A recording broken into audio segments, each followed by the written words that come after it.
What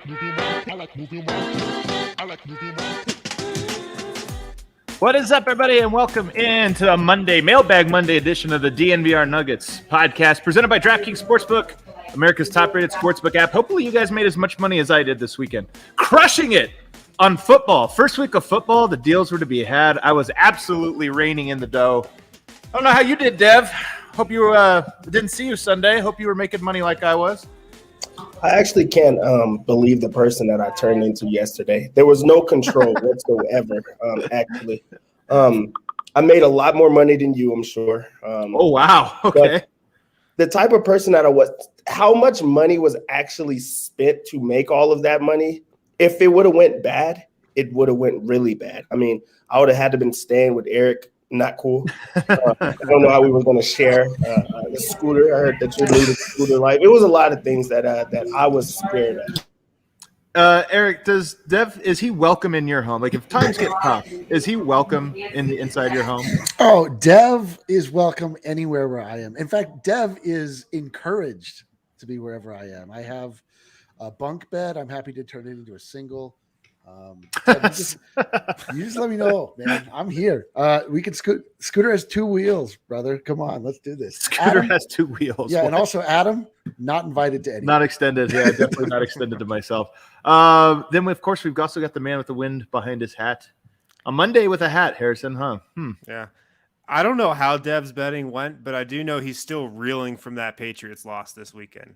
He's reeling. Woo! I love this first Monday football season trash talk. I love it. My Denver Broncos cannot be trash talked. Unassailable at the moment. The Denver Broncos are undefeated, unassailable. I have a confession. This is not going to be a fuel on. We're not going to talk Broncos for very long, but I do have to get one thing out in the public here. I've told you guys on this show, and I've told you guys this group chat, that I have not really been feeling the Broncos lately. Last 2 years have not been feeling it. I was very excited for Sunday's game, and I had a blast. By the way, the DNVR bar, no better place on earth to watch football. It was an awesome time. I got a little more tipsy than I expected to be. We have beer towers. They're $15. I swear to God, there's no place in the city that has drink specials. Like, they're not even specials. They're just the price. Our prices we got to raise the prices. They're so low. Yeah. But it was so much fun here. The energy was incredible. But I got to say, I realized why I haven't been feeling the Broncos last 2 years. It's going to get – I know everybody's going to turn on me. I've been in the closet about this take for the last 2 years. I hate Drew Lock. I've always hated Drew Lock. I can't tell you why. I just did not like Drew Lock. And it's like he was their guy. He was like Moutier to me. We all had to get behind and pretend and this or that. And now that he's gone and we got Teddy Two Gloves – at the helm, I was enjoying myself. I had a great time Sunday rooting for the Broncos. Well, it's amazing. It's amazing to see what the Broncos can do when John Elway does not pick the quarterback. That's so true. You know, like we've seen a lot of those. The first time he doesn't pick the quarterback, wow, Teddy Bridgewater, he picked Peyton Manning. Adam is a bit of a what? No. Peyton Manning picked him, Eric. Yeah, Peyton Manning that's such a great. No need for the Duke of Denver to be catching strays like this right now. I'm not a die easy, Eric. So here's the thing. I am a diehard. I'm just saying, like I'm following everybody off a cliff, and I'm like, guys, I think we should pull a left here. I don't know if we should keep walking off. And everyone's like, shut up. Are you not about it? And I'm like, all right, I guess I'm just about it. Die easy over here. No, I just saw what it was. That's all it was. I'm feeling it too. I even got my diehard shirt. I'm really feeling the buzz.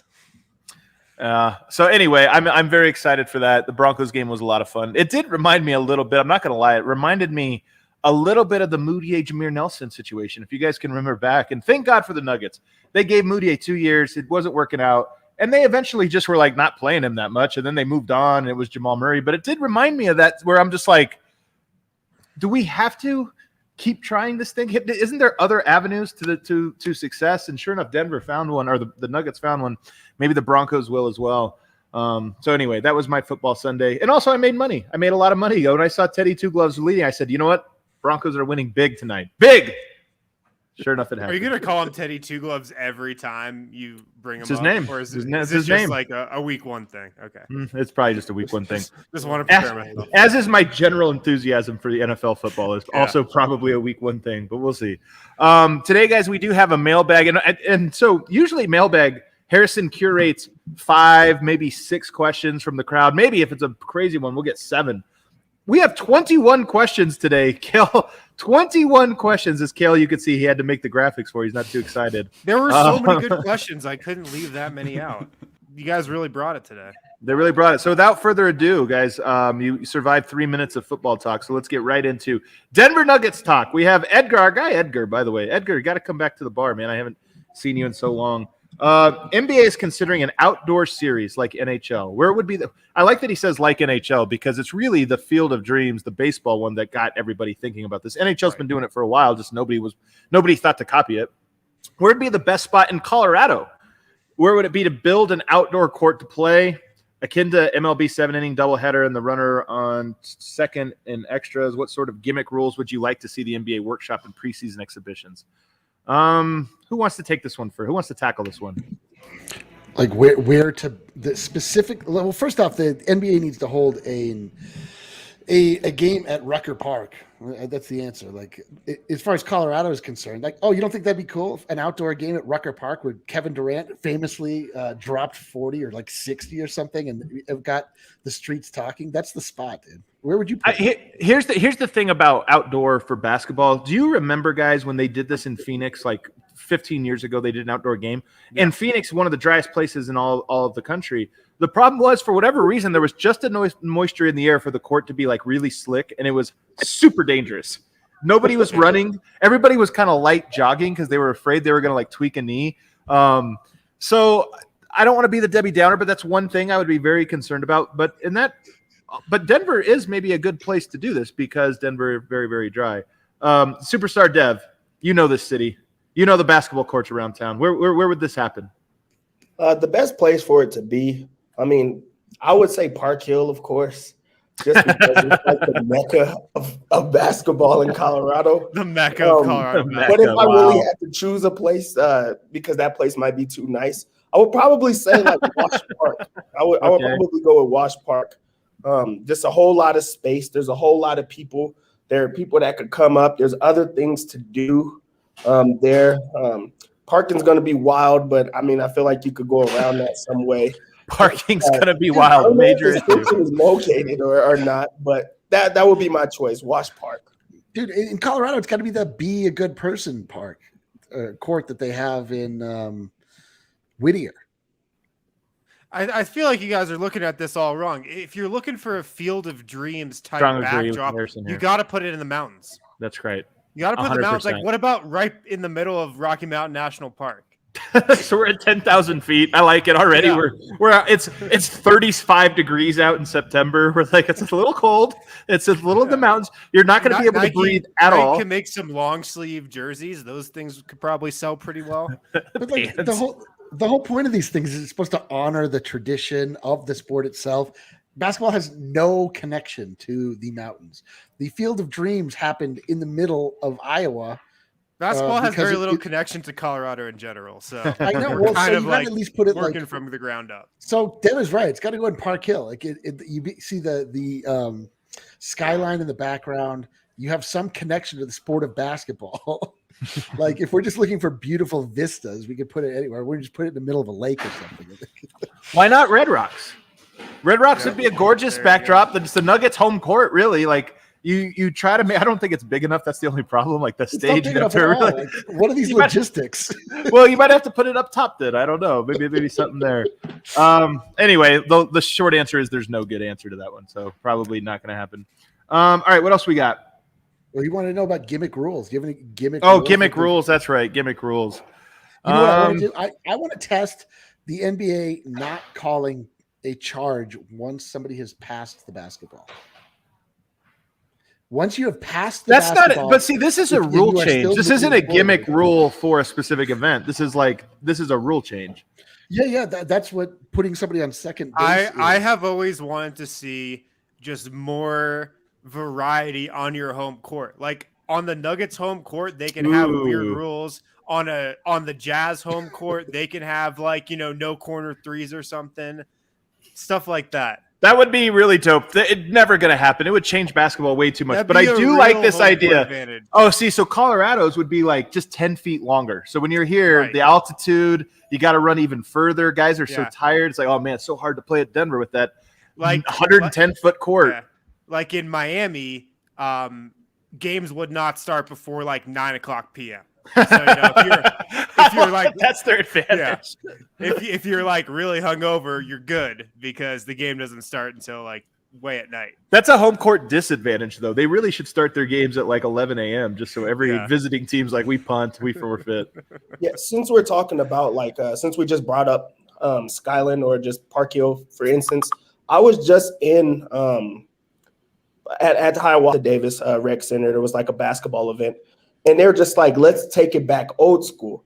And I have a good memory, but I could not remember this rule, and they were so adamant about it. They said, we're going straight to 11, all ones, which made me think, I hate that rule. I hate that rule. that's why nobody can shoot in my generation. Everybody's just playing all ones. What is the point of getting jump shots up? You look like a punk growing up if you're just going to shoot jumpers, and it doesn't count for anything. It's not the smart shot. It's horrible. So that rule has to go away. Dev, did you ever play at the Stapleton Rec Center there off of like 58th and I-25?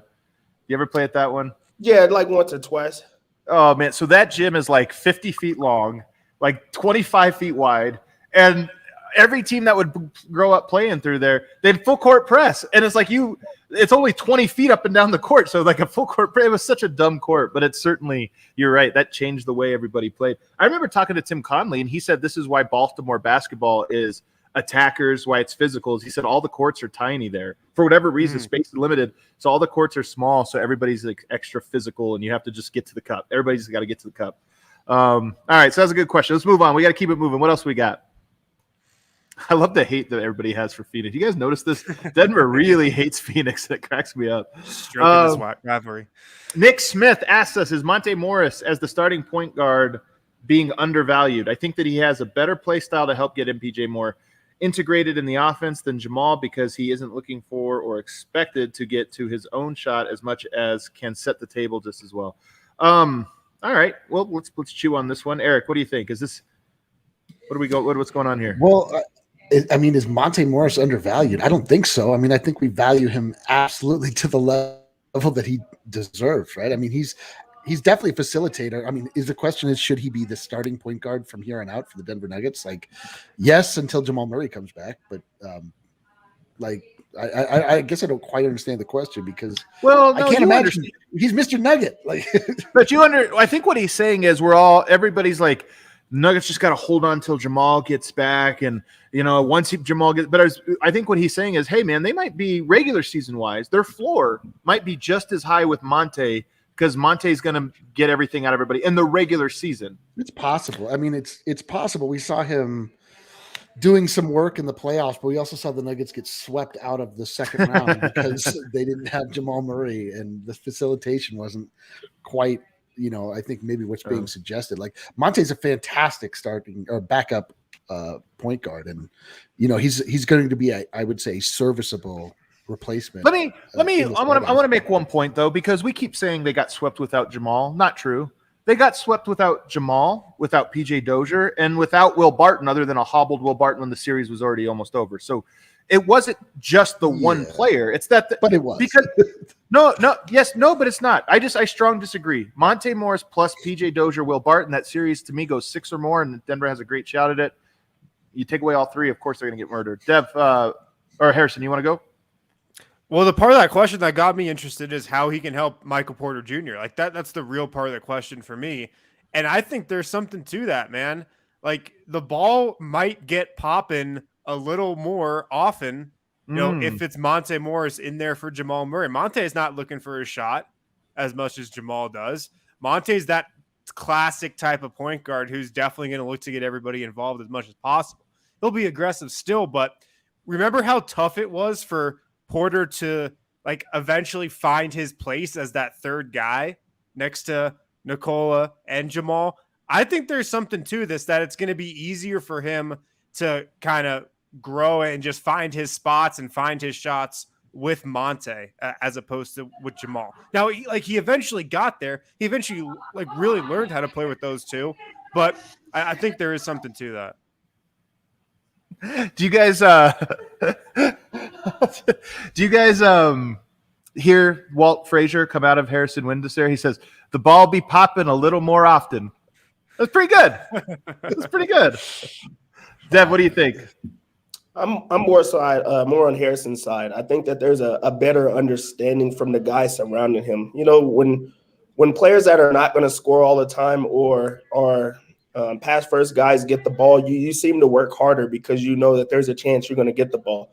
You also have the understanding of, I know that I'm going to get this many shots tonight, or just knowing what is expected of you. With Jamal, you never know when he's going to explode for 40 or when he's going to shoot the ball a lot. Also, you just don't know what he is. With Monte, you have a true point guard. With Jamal, sometimes he's a scorer, sometimes he's a shooter, sometimes he's getting to his spots. There's an understanding of, we don't know what we're going to get this night, so let's just go around him, which means that you're having to read what's happening. With Monte, there's no reading. You know what you're going to get. Yeah. I'm with it, man. I think that Denver, the more I think about this team, the more I'm like, you know what? I think they're going to be okay. Of course they're better with Jamal. Of course they're going to miss him, and there's going to be fourth quarters where they collapse, and they're like, man, if only Jamal was there. But I do think that there are positives that you get from the roster they will roll out that you don't get when you have Murray. There just won't be that many of them. It'll, the net negative for sure. All right, what else we got, Kale? Should I just ask a question? Dan Corpe 88 asks, currently constructed, is there a team that the Nuggets can't beat in a 7-game series? We're really early for this question. I mean, we got to ask this one again maybe in a couple months, but I'll start with you this time, Deb. We'll go in reverse order here. The Phoenix Suns, of course, is a team. Really? Of course? Yeah, we just seen it. We literally just seen it. Nope, we didn't see it. We saw it without 3 of the top 4 guards. I'm just saying, like, seriously. Yeah, but they're still out. Like, it's still constructed this way. So I assume that question means this next playoff. Okay. Well, yeah, if that's the situation, I would say just the Lakers pretty much is all I would go with. I feel like the Nuggets are a really good team that can compete with everybody, and I think that they have matchups that match up with other teams really well when they're at their full strength. But just having a team like LeBron and no way to stop LeBron and Anthony Davis at the same time just makes it difficult for them. Harrison? I think the Nets are the only team you can say they can't beat. I think they could beat everybody else in a given series. I'd say Brooklyn.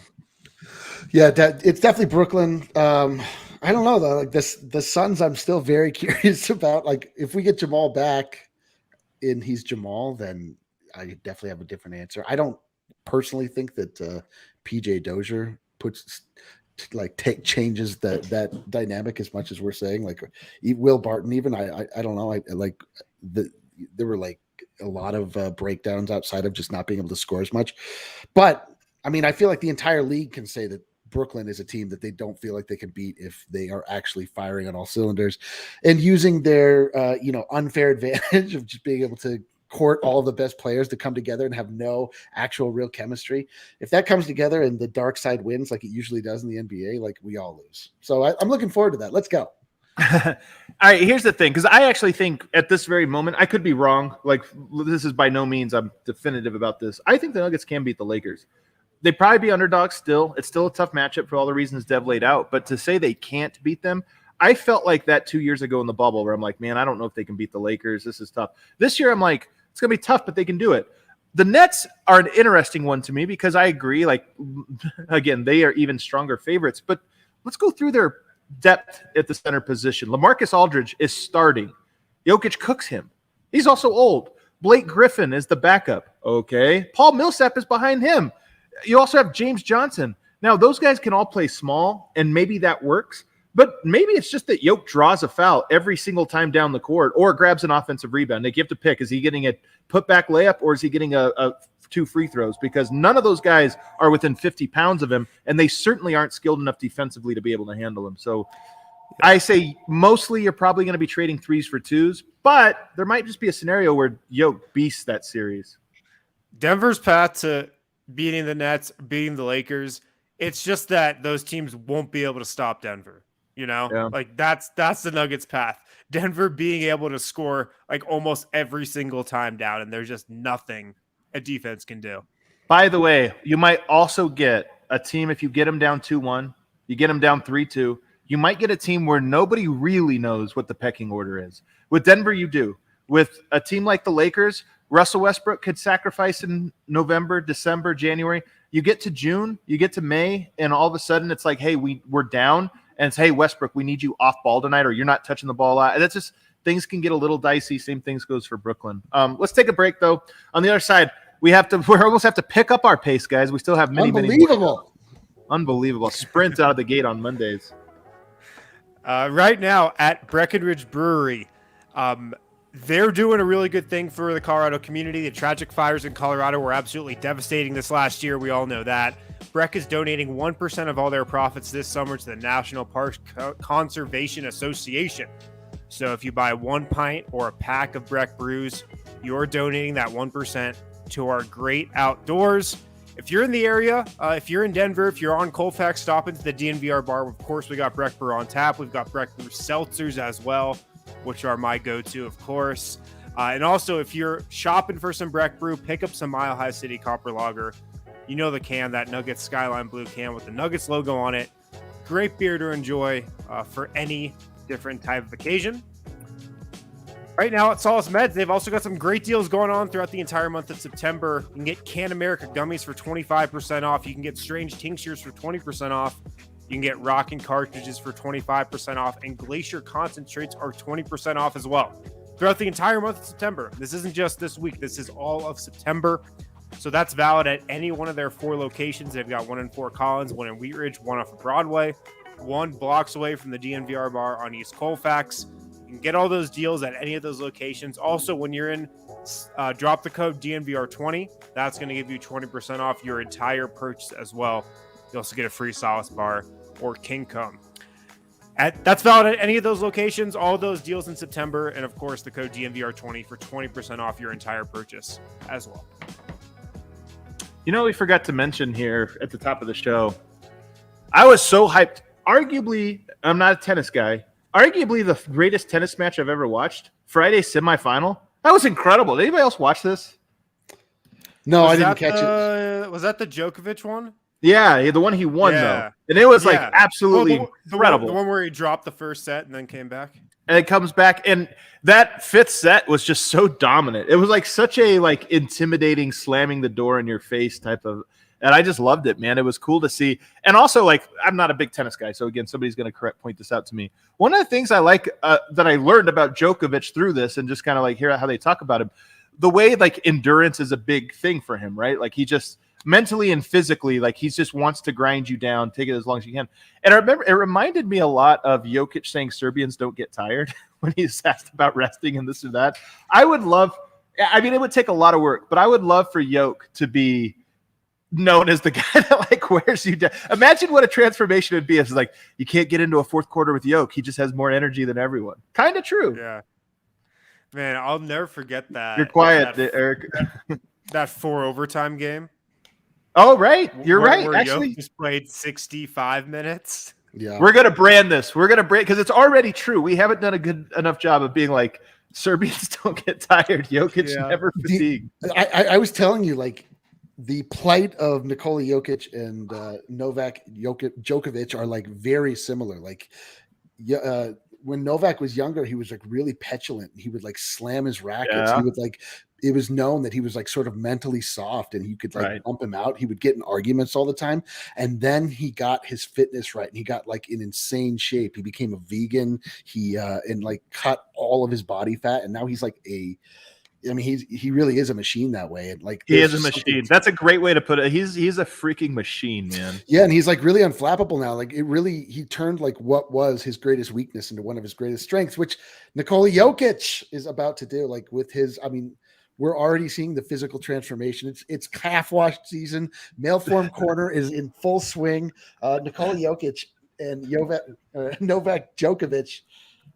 That's the blueprint. We're coming for the best player. There was a point in that match where Djokovic was getting the momentum and he stared that guy down after winning a point. And I forget what the name was of the guy who was playing. It was an American, but he didn't see Djokovic stare him down, but everybody else did in the entire arena. And at that point, you just knew it was over. And I felt like that was very Nikola Jokic-esque. You got to you got to win though, is the thing. Like if Jokic wins, I do look for, because we're going to see this with Giannis. Guys have been unfairly categorizing him as soft or this or that. And now we're at the phase where we're like just a half a season away from people being like, oh man, you can't let Giannis, whatever, this, that. Like, Giannis will steal your soul. You let him, whatever. Like it flips all the time. And all of a sudden it's like, oh, he's a killer. He's one of the biggest killers out there. And I want Jokic. Jokic wins one. We get to do all of this. Like, and not, you can't, he's unflappable. That is my favorite part about just whatever narratives that get born in the off seasons or just from whatever, like somebody's like can't win, they're a loser, they can't do, and then they win once and they're like, "This is the greatest winner of all time." Can't lose. He really, nobody can ever get him. I would love to see Jokic like just flip the script on everybody and just have like he knows exactly what everyone ever said about him and he just attacks them like personally every single time. He all of a sudden comes onto social media and he's like a bully. Like that would be like awesome. He comes on social media. I would love if Jokic won a championship and just got a Twitter account. It'd be too funny. I like this compliment. Thanks for the super chat. We always appreciate it. For the tennis talk, exactly what I needed. Not an in-depth coverage. All right, it's time to move on. Time to move on, guys. But a mention, perfect. Again, Eric Weedham, a tennis champion. Anything you ever want to know about tennis? Forgot about that. Just you and Djokovic, man. All right, what's our next question here, Kale? Too Tall Tucker, fellow tall guy. One of MPJ's best personal stretches last year came at a time when the team was struggling despite amazing performances from MVP Jokic and good production from Mike. Should this be a concern heading into the season? I would be, but his growth was displayed after losing Murray. All right, so I think what he's saying here is that Jokic was MVP, MPJ was playing his best ball, but Denver was only squeaking by in some of those moments. Should we be concerned that maybe MPJ succeeding doesn't necessarily mean Nuggets success? Harrison? I think they've just got to learn to win a different way without Jamal. And that's what they kind of did towards the end of last season. Like you're going to need that random guy to step up on different nights. Like you're going to need Aaron Gordon's defense to win you a couple games. You're just going to have to learn how to win differently. And look, I bet Denver's going to win a lot this season without Jamal, but I bet they're going to win a lot of close games too. And that's tough because you're doing it without Jamal, who's such a great clutch player. But I just think a lot of these games are going to be close, but they'll find a way to win. I think that there's nothing to worry about, and it's actually better that they were winning these close games like that rather than losing them. You're learning on the fly while getting wins, but also it just showed you that even though there was like a on-the-fly change in movement, that they still found a way to have enough. And that's big, and that's especially for a young player that's trying to find his way in this league, to like have it and to go back on those type of moments and to progress. Now you're like, we're not winning those close games. Now we're actually like taking it over the hump. But if not, we know how to grind out these games, and you can fall back on that at any time. Yeah, I mean, like the dynamic of how the Denver Nuggets play is going to be so different to start the season than what we've seen, and also what we saw in the playoffs, because teams aren't going to be individually scheming for MPJ, and he's going to be. I mean, we saw like what he looked like going down the stretch of the season when they, when teams started to actually scheme for him and like get really physical with him and knock him off his spots. Like it put him in a bad spot. Just in a lot of ways, and sort of like limited his efficacy. But man, MPJ in the regular season we saw was transcendent, and we're going to see that again. Like people aren't going to key in on him. He's going to just be letting the ball fly. He's been, his confidence is going to be up. Like, it's weird because I don't really know exactly what to expect from this incarnation of the Denver Nuggets going into the season. Like, this is the most uncertain I've been about them just because of, the Jamal thing, the obvious thing. But man, if you just take into consideration like what MPJ could be based on the heights we saw from him, I mean, I don't know, but I'm very encouraged for sure. But I'm also like not sure. I don't know where I am. I'm a mess, guys. No, well, I would say that whatever the Nuggets, first of all, did win when Murray was out. Like their record was really good in the regular season. So first there's that. But second of all, record in the league after Murray went out. There you go. And second of all, it wasn't like MPJ was a negative. So it's hard to draw the correlation and say, oh, him playing well meant Nuggets lost. Like Nuggets had they had to bring Facu in as a starter for a while. They brought in Austin Rivers. Like there was so many variables with that second unit. And that's why some of these games got ugly. If you remember, Denver was having like 10, 15-point leads in the first quarter, and then they would blow them by the time the starters came back. Maybe that happens again. I don't know. The second unit still kind of a question mark, but I don't think you can draw a line and say MPJ's individual success doesn't translate to like positivity for the Nuggets. I just don't think that's true. I think the one thing we do know is he's going to score like crazy in the regular season again, because nobody really plays defense in the regular season until the fourth quarter. Yeah, he's gonna score so many points. Look at Dev yawning here. Little Mondays, man. He was up all night counting his money, his stacks of money from DraftKings. That's what he didn't get any sleep. He was so busy. All right, Kale, what else we got? Keenan, what's the most exciting first round matchup for the Nuggets? What's the most exciting first round matchup? Ooh, most exciting. All right, Eric, you're the excitement meter. Let's see the Phoenix Suns.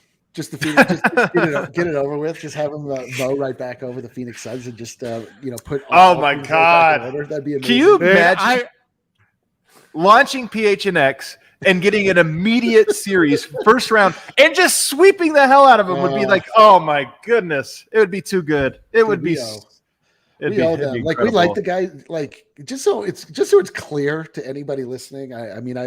We launched this thing. Where do our allegiances lie? Are we Phoenix guys now? No. We still we hate the Suns. We like Espo. We like Saul. Saul is definitely going to be the one that is like most antagonistic, and Nuggets fans are going to learn to respect yet hate him. I promise. I don't want that. I don't want that shit. I'll put that shit on. No, I didn't have it in. But all the same, I would love to see that happen. Just get it right out of the way. Just serve them a dish served cold in hot Phoenix. I'm ready. Wind?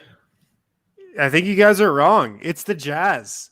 It's the Jazz, man. Yeah, that's not bad. If the Nuggets beat the Jazz in the playoffs again, they would end the Utah Jazz as we currently know them. Like, Utah would have to blow up its team if Denver beats them in the playoffs again. And this goes into another question we're going to get to, but I'm just going to spoil it right now. The matchup I want to see Aaron Gordon on, I want to see him guard Donovan Mitchell.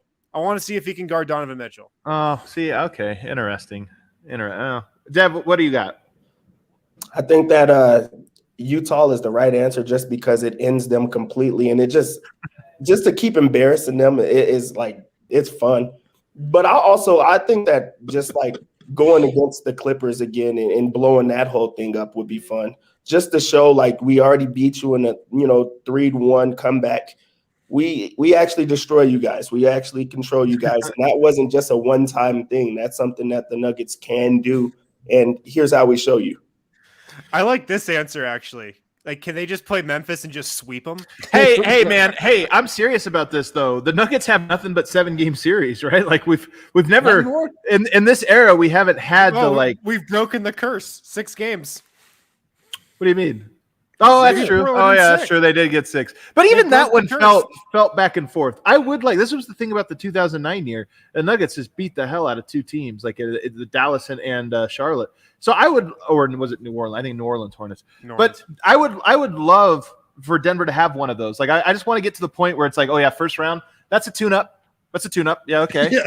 Let's hopefully 4, but maybe 5. We'll get an extra game out of it. where we look at our opponent like they're cute, like welcome to the playoffs, like obviously this is going to go long. They've got a great future. They've got a great future. Hey, we're going to really worry about those guys.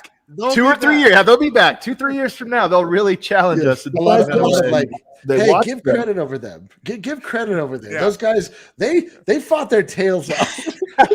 That's so condescending. That's so smuggets. What was it, Dev? What do you got?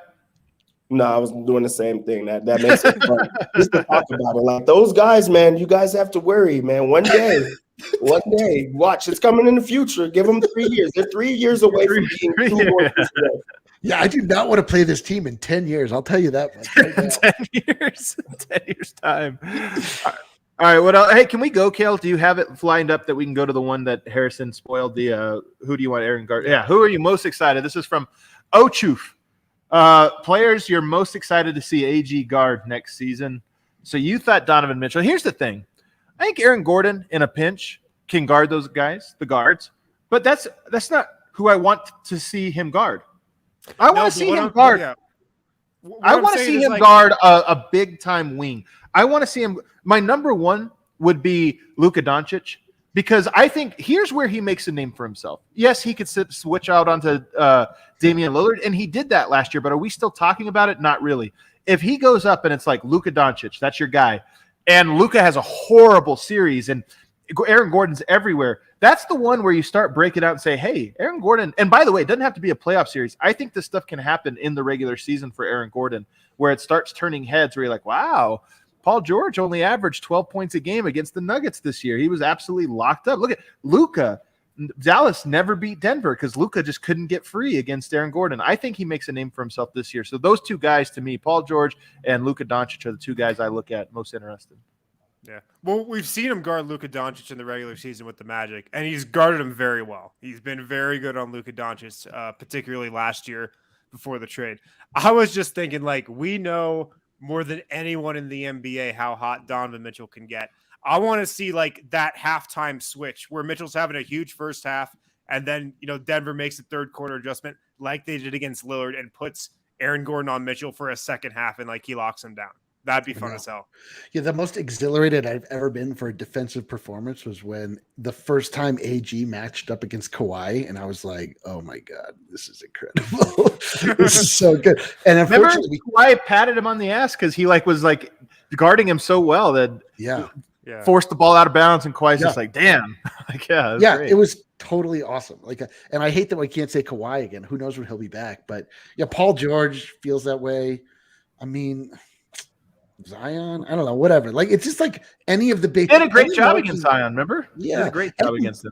Any marquee name that comes in, it's always at the 3. That's always the big guy on whatever team. It's LeBron, it's Paul George, all those guys. I want to see him just match up and just stifle. I mean, every marquee name, Luka, all those guys. Yes, let's go. My answer is still the same with Adams. Luka is the answer. He's big, but he also is the guard. So you get a little bit of guarding the primary ball handler, but also a player that has that size that nobody else on the Nuggets can guard. Plus, you already know it's a marquee matchup, and every time that Luka's on TV, especially in a playoff series, they're going to talk about it. So having a guy slow him down or stop him or whatever the case may be would really just alter the idea of how good of a defender AG is. All right, let's go to one last one before a break, Kale. What do we have? Dan Core. We already got that one. Heart Monster 3. He says, "Panic meter / Smuggets alert. What start to the season? Maybe record over the first 20 games would you have you panicking? Conversely, what record would have you really believing the Nuggets can be title contenders?" This sounds like a hype one, so let's start with Eric. Yeah, I mean, what's going to put me into Smuggets mode? 20 games. If we're waiting at an 80% clip, 750 clip, I'm in Smuggets mode, just like that. So 15-5, you're full Smuggets. Oh, I'm unbearable. You're asking me to take nights off the show, stuff like that. I'm not listening. I take over entire segments. Yeah, absolutely. And then, the reverse. Like if it's 5-15, like I'm not feeling good, man. Dev, what do you think? Mine's is not a record; it's a person. And my person is Kale. I think that's who the person I go to, because when the Nuggets are doing really, really well, he's in it. He loves it. He's trash talking and confident. As soon as they start losing, the world is in. He's the saddest man alive. He can't believe what's happening in his personal life. So there's no record. There's a Kale scale. Here's the best part about my job is you guys all have to be like objective and like try and follow the storylines and all that, or at least do that. I, as a producer, I just ride the waves of being a fan, like full on emotional roller coaster. And that's how I'm a sports fan. And I love it. Are you guys, this is what's funny about that is, aren't you guys know that we're only a few weeks away from like feeling sad and being like, why am I so down? Oh yeah, the Nuggets lost last night. It's like my mood. Also conversely, like, dude, what a great week. Why? Nuggets went 3-0. I don't know. It's a great week. Yeah. Yep. It really is. You guys know my answer to this. You know my answer. I don't even care about the record. I don't care. It's just going to be about what the vibes are. It's going to be all about what the vibes are. Speaking of which, guys, you might see I am currently wearing the beautiful Vibes collection. Look at this gorgeous shirt, man.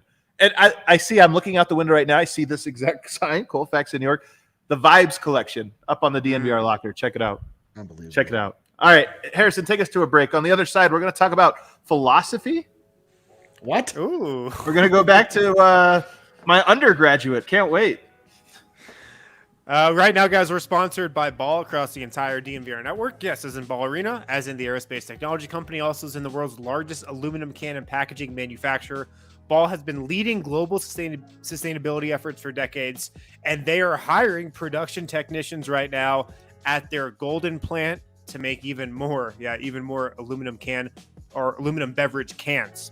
So, like I said, they're adding line capacity to their 400-person plant right here in Golden, Colorado. The demand for sustainability aluminum beverage cans is greater than ever, and chances are, if you've consumed a beverage in a can, it's been from a Ball aluminum can. There's like shortages of everything right now, including aluminum cans. So Ball's stepping up their efforts. If you want more information, jobs.ball.com and search for Golden, or you can text Golden to 77222. Once again, go to jobs.ball.com and search for Golden for more info, or you can text Golden to 77222. Make sure to pick up some Manscaped products this summer. You absolutely need Manscaped for a Colorado summer. And right now at manscaped.com, you can use the code DNVR to get 20% off plus free shipping. Again, that's with the code DNVR at manscaped.com. You can pick up the Lawnmower 4.0 for 20% off. It's got a 7,000 RPM motor, wireless charging, travel lock, 4,000K LED spotlight. If you go with that Performance Package 4.0, you're also going to get the Weed Whacker, the Crop Preserver, the Crop Reviver, Performance Boxer Briefs, and the Shed Travel Bag, which is a $39 value. Again, use the code DNVR at manscaped.com for 20% off. You're also going to get free shipping with that as well. Finally, if you're looking for a dentist in the Denver area, check out Green Mountain Dental Group. Get a free Sonicare toothbrush when you schedule a cleaning, x-ray, and exam at Green Mountain Dental Group. They're Colorado through and through, just like us. They're Denver people. A lot of us here at DNVR, we go to Green Mountain Dental Group to get our wisdom teeth pulled, cavities filled, just get cleanings. And, when you schedule a cleaning, x-ray, and exam with them right now, you're going to get a free Sonicare toothbrush today. So hit them up. All right, last segment here, Kale. Let's run through these. What do we got? Alec Gwynn, the homie. Adam, please compare the skills and temperament of Jokic, Malone, Murray to their closest philosophical counterparts.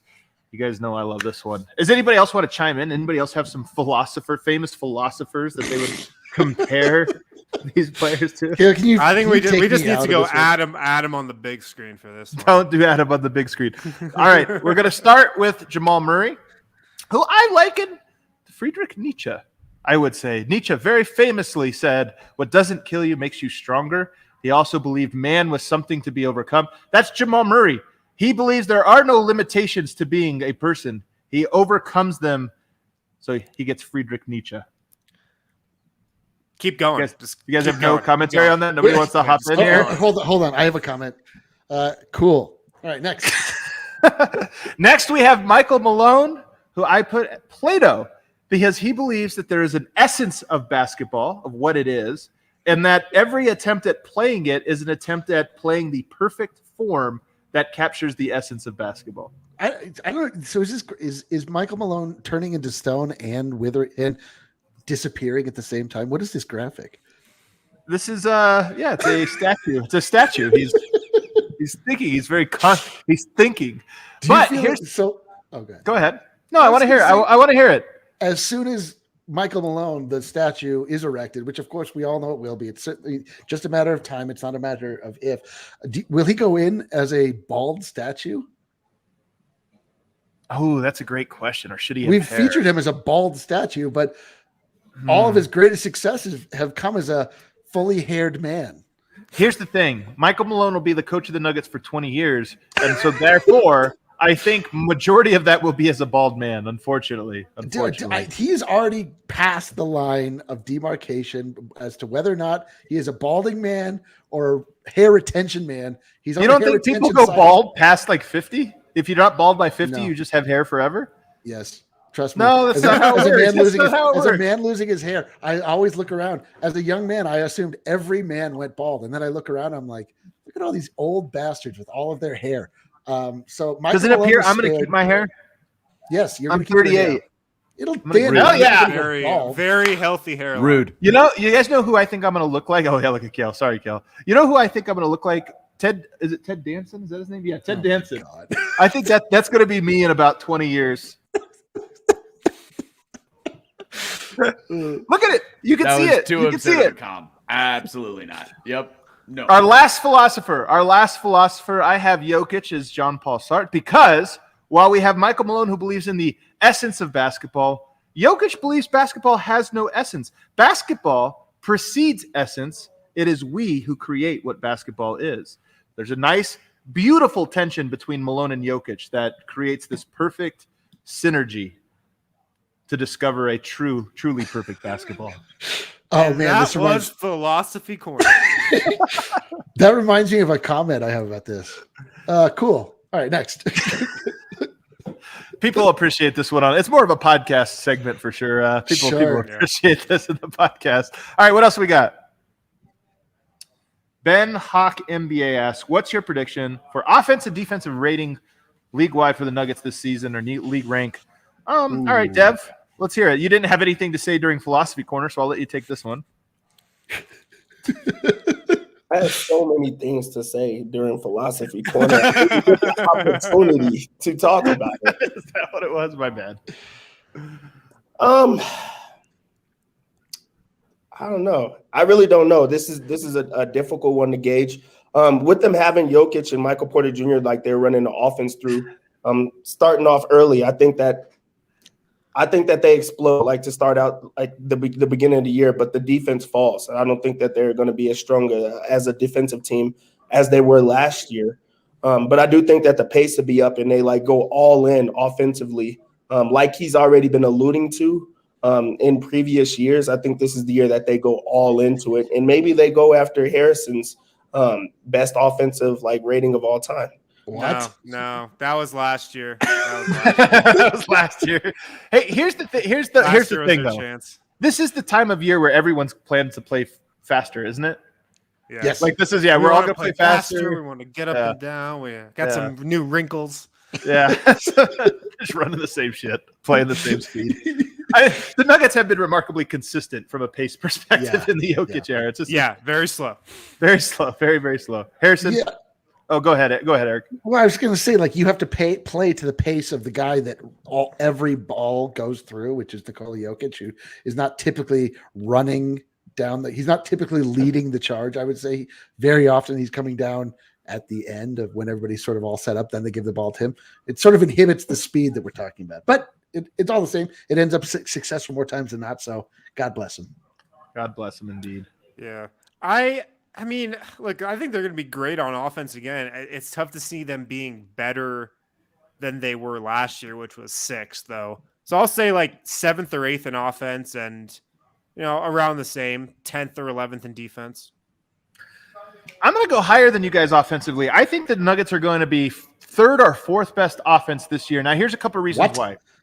Here's one of the things. I'm banking all of my predictions from the season on the fact that the NBA is for real going to enforce these rules about drawing these bullshit fouls, okay? Who does that hurt? Every team in the NBA except for the Nuggets who don't do that stuff. So I think that the Nuggets are going to suffer no losses. In fact, they might have a few strengths from this not drawing these fouls out on the perimeter. And I think teams that traditionally are at the top of the list for offensive efficiency, your Lucas, even your Atlantas, I think those teams are the ones that are going to have to adjust and be like, wow, I'm not getting all these free throws per game now. So I think Denver 3rd or 4th offense, but I do worry defense. I think this is an ugly year defensively. I think they're going to be like 24th, 25th. You think so? Man. You don't think adding a second Jay Green is going to help? No, I don't think it's going to help your defensive rating. No, I mean, I do think he'll make it the bench a little bit more sense. Yeah, he's more versatile, but but just more so than last year is all. It doesn't have to mean. Do you see I don't see the defense falling off. To me, we actually got better defensively this offseason. Paul Millsap is really good, and the numbers with him on the court really good defensively. We lose him. But he wasn't on the court that often. But he was on the court enough, and you just said replacing him with Jeff Green. Is that going to help? Well, you're replacing arguably the best defender. Well, you're replacing a guy that was arguably your best defender already. So no. But Paul Millsap was, although a good stout defender and oftentimes in the right place, there's something to having younger. I'm talking about the numbers that can jump, just being able to jump and contest at the rim and things like. To me, I don't see massive improvement, but I have a hard time imagining them getting much worse. We'll see though. We'll end up finding out. The other thing is they have a new defensive coordinator. Oh yeah, that is the other thing. We'll see what happens. All right, what else we got, Kale? Any more philosophy questions in there? Is this, yeah, definitely not. What role do you see Zeke playing this season? Will he crack the rotation? I'll start off on this one. Yes, because I think almost all of these guys are going to crack the rotation on injuries. I don't think he will be. I would be shocked if Zeke Naji was in the regular rotation, but I do think he'll play just because there's always 1 or 2 guys injured throughout a year for every team, not just the Nuggets. Dev? Yeah, it depends which Zeke Naji that we see. The one that we just saw, no way. It doesn't even matter if there's injuries. I just don't see. I think that they'll give it a try early on, but after that, no. But again, like you said, with just how the depth is looking right now, he's going to have a chance to prove himself and to show his way. He's also stepping into another year where they're going to expect more of him. So he'll have his chances to prove himself. And then from there, that's when you see what it becomes. Yeah. He played 400 minutes last year. I bet he plays double the amount this year. Because like Adam said, he'll get in there for injuries and whatnot. But man, Zeke is the biggest question. How bad of a shooter was he at Summer League? I'm going to be a little nervous until I see that first one go through. I know. I'm shook. I'm a little nervous. I'm shook by Summer League. I never I try to make a habit of taking no real insights from Summer League, but I was shook by how Zeke looked at Summer League. So he was a guy I was like, oh, we don't have to worry. Paul Millsap, whatever. We got Zeke Naji. Now I'm like, oh. I can't believe we all sold our Zeke Naji sock after Summer League. The one thing we tell ourselves not to do. I'm not selling. I'm not selling. I'm not buying. Yeah. You're not buying any. Okay. You're just officially in hold mode. Okay. What else we got? We probably got time for 1 or 2 more. Does Bones become our 6th man at some point this season? This is from It's Mamito. All right, Eric. Nobody has convinced you that he's not Damian Lillard. I'm waiting, dude. Anybody in the comments, anyone here on the panel, Adam, Bones Highland himself, please convince me that we did not draft Damian Lillard. I'm waiting for a single argument that I will accept. I've not been given one. Damian Lillard would at least be a 6th man on Denver's roster, would he not? Minimum. He might be the 7th, 8th man. We'll see. Yeah, I don't know. Yeah, you'd probably like that scoring punch off the bench, What do you think, HW? Probably not. Well, I think he'll get a shot at the beginning of the season, but Look, if the Nuggets are in the 20s defensively, Bones Highland definitely isn't becoming the sixth man. He's not the fix to the defense for sure. Dev?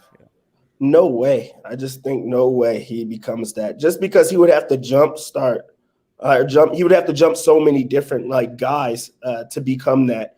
Also, that means that other people are not playing, which is the same thing. But I don't see a way that. First off, I don't understand where the Lillard thing is. Like, maybe I'm not on those. I think you weren't on for that episode. I don't know where Damian Lillard. Damian Lillard. Yeah, he's a all-star from Portland. Yeah, there we go. It started to make a little bit more sense.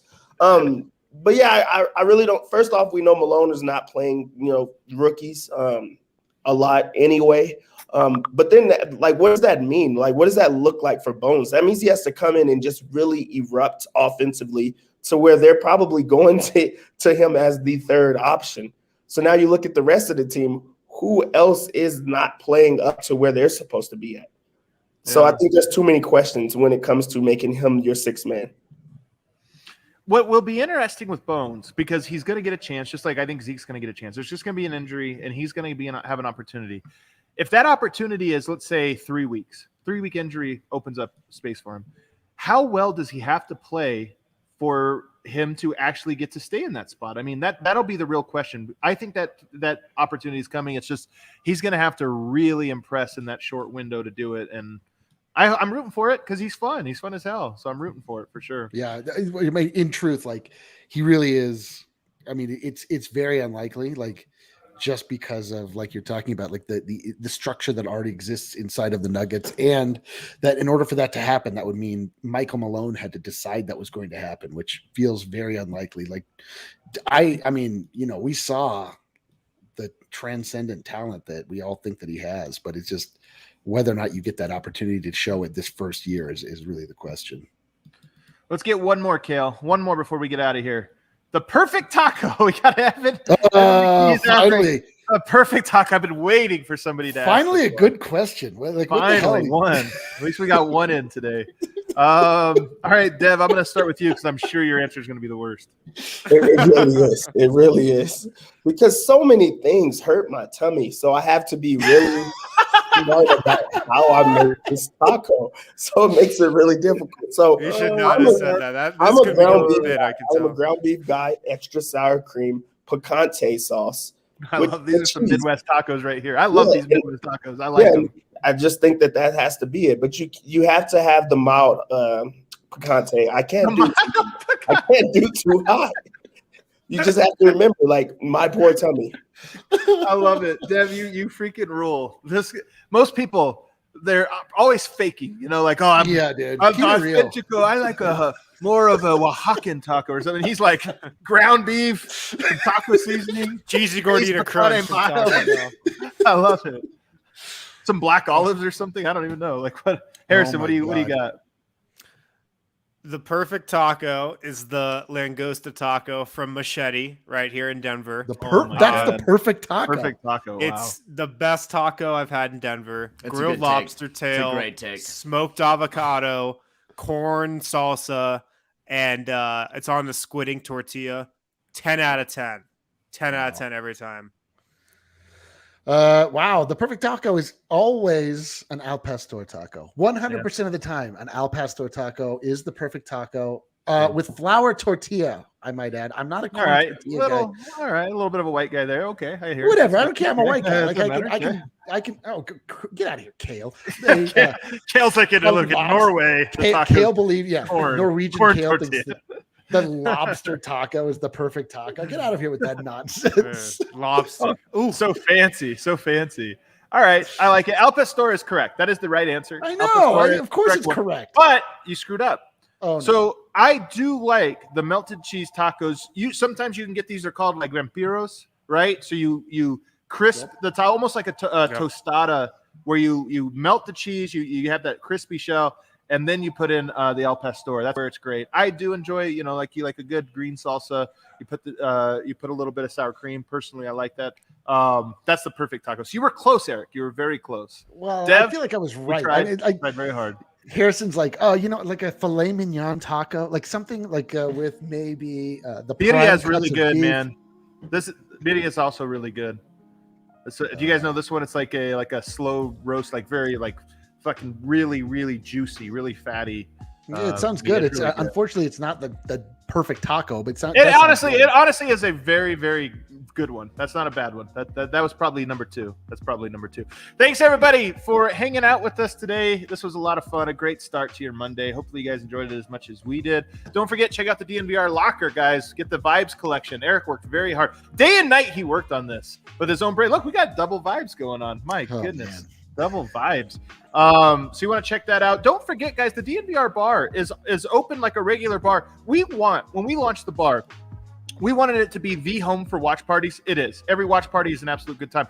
But we also want it to be a place that you come here because it's just your home spot. You just love, maybe it's like Starbucks. You just have some work to do. Come here, grab a member beer, which is the best deal in all of Denver. You got the Wi-Fi. You just hang out. It's a little Tuesday night. You're watching whatever sports we have on TV.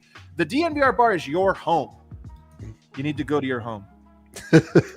Go home. Thanks for hanging out, everybody. We'll see you tomorrow, same time.